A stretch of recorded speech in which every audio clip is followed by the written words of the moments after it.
Another reading from the Science of Mind magazine, the Daily Guides. Today's quote is actually from Dr. Martin Luther King Jr., who says, "The one who is devoid of the power to forgive is devoid of the power to love."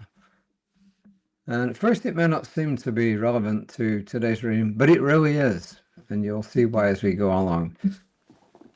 The reading is actually called Care for Your Soul. Care for Your Soul. First quote is from someone I used to love watching quite a few years ago. Lucille Ball. Love yourself first and everything else falls into line.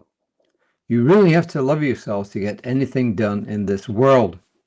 And Ernest Holmes says, humans will deliver themselves from sickness and trouble in exact proportion to their discovery of themselves and their true relationship to the whole. Science of Mind magazine, Science of Mind textbook, page 191. There are not 191 pages in the Science of Mind magazine. Not yet. And this is Reverend Christine Grain. The swirling, chaotic energy and shocking events of the world can take our breath away. It is easy to become overwhelmed and dismayed. If we allow it, we may neglect our true sense of self and fall into the abyss of despair. Instead, it is in our best interest to refocus on ourselves.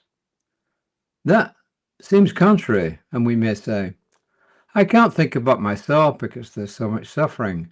I don't have the energy to focus on my needs. But that's exactly what we need to do. Reconnect with our vibration of love. Nurture the emotional wounds. Care for the soul. As we ground ourselves, we reconnect with spirit. There are days when the connection to our oneness, while it may seem and feel out of reach.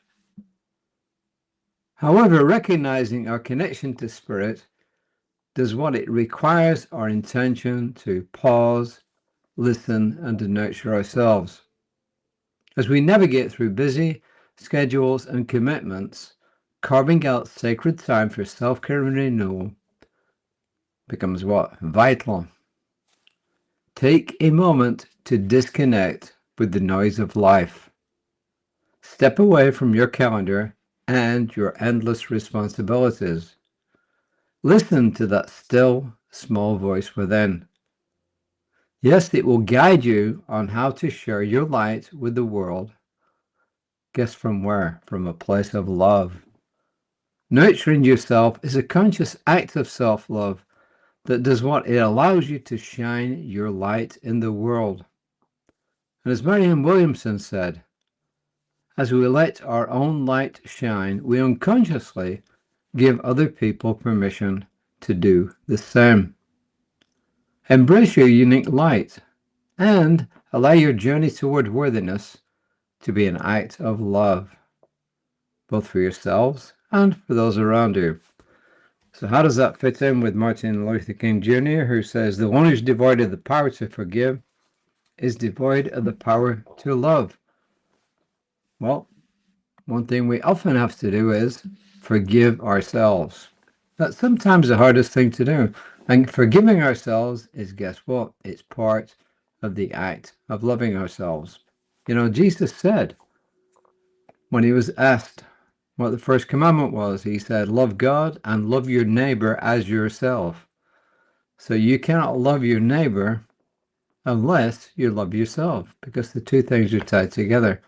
You cannot love anyone or anything else until you love yourself, because you cannot give from what you don't have.